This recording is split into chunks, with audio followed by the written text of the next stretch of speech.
스마트 소설 이 계좌 뿅 하고 나타났네. 우리의 자랑거리 구역장 사장님이 자살했대요. 기막혀. 믿는 사람이 자살이라니. 사업 한번 망했다고 죽으면 매일매일 장례식 치르느라 아무 일도 못하겠네. 그 사장님 구역 식구였던 10명의 성도님들이 그러는데 가족들이 없다네요. 부구역장이던 권사님이 시신을 수습하고 구역 식구 모두를 데리고 화장터까지 가서 그 뼈가루를 손수 뿌렸다는군요. 엄청나게 신앙심이 두터웠던 사장님은 남자보다 더 억세고 부지런하여 사업 수단이 탁월했었다. 사업 시작한 지 불과 10년인데 탄탄한 기업체로 성장시켰다. 그녀는 사업에서 남는 이윤의 70%는 무조건 사회에 환원한다는 지론 하에 국내건 국외건 파탄에 빠진 단체들을 찾아다니며 도왔다. 그녀는 애초부터 그런 계획하에 사업을 시작했다. 사람이 오직 자신만을 위하여 일을 한다면 개미 같은 인간들의 집단이 될 수밖에 없다는 것이다. 벌 같은 인간이 되어 인간을 돕는 일이 인간이 사는 가치를 높이는 것이라고 누누이 말했다. 게다가 그녀는 구역 식구를 자기 가족처럼 여겼다. 그녀는 구역 식구들 앞에서 항상 이렇게 말했다. 왜 구역 구성원이라고 안 하고 구역 식구라고 하는지 알아요? 같은 가족이란 뜻이에요. 그래서 식구라는 말을 쓰는 거예요.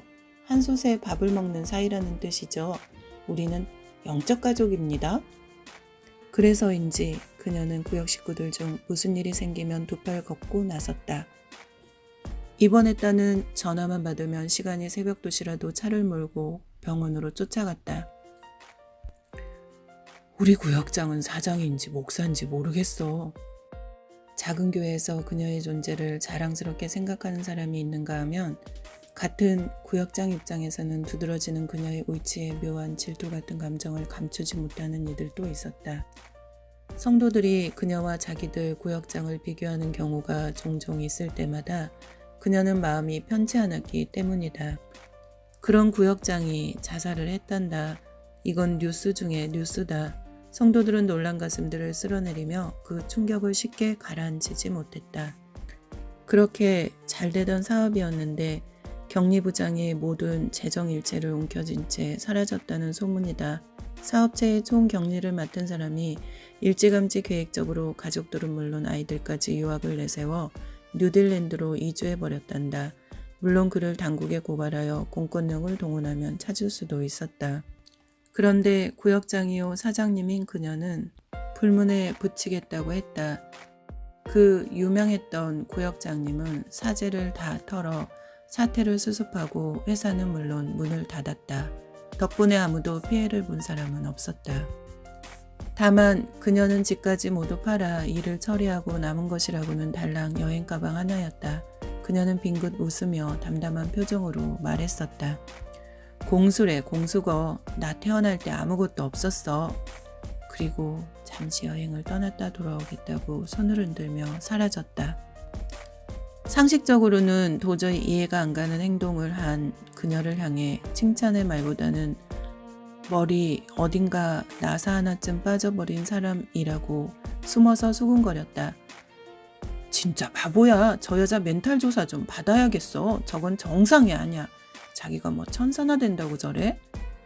마침 그때가 휴가철이라 본교회 목사님은 모처럼 가족들과 함께 동생과 같이 사신 어머니를 뵙기 위해 미국으로 떠난 다음이었다. 부구역장은 미국에 연락할 수도 없고 타교회 목사님을 모시는 일도 번거로워 혼자서 기도원에서 자살한 구역장의 시신을 수습하여 혼자 장례를 치렀다고 했다. 교회엔 자살한 구역장 이야기를 세세히 늘어놓기 싫어 알리지 않았단다. 사건 일체를 듣고 보니 그럴싸한 말이다. 그런데 문제는 그 다음에 터졌다. 놀랍게도 주일 아침에 자살해서 장례를 치렀다는 그 구역장이 뿅 하고 성도들 앞에 모습을 드러냈다. 모두 멍하니 말도 못하고 죽은 귀신이 나타났나 하는 황당한 표정을 감추지 못했다. 나중에 들어보니 구역 식구들은 영문도 모르는 채 부구역장이 시키는 대로 했다고 머리를 흔들었다. 결국 밝혀진 사실은 부구역장이 치매로 입원했다는 사실이다. 발없이 돌아다니는 소문 앞에 뿅 나타난 구역장은 신비스러운 카리스마를 모두에게 안겨주었다.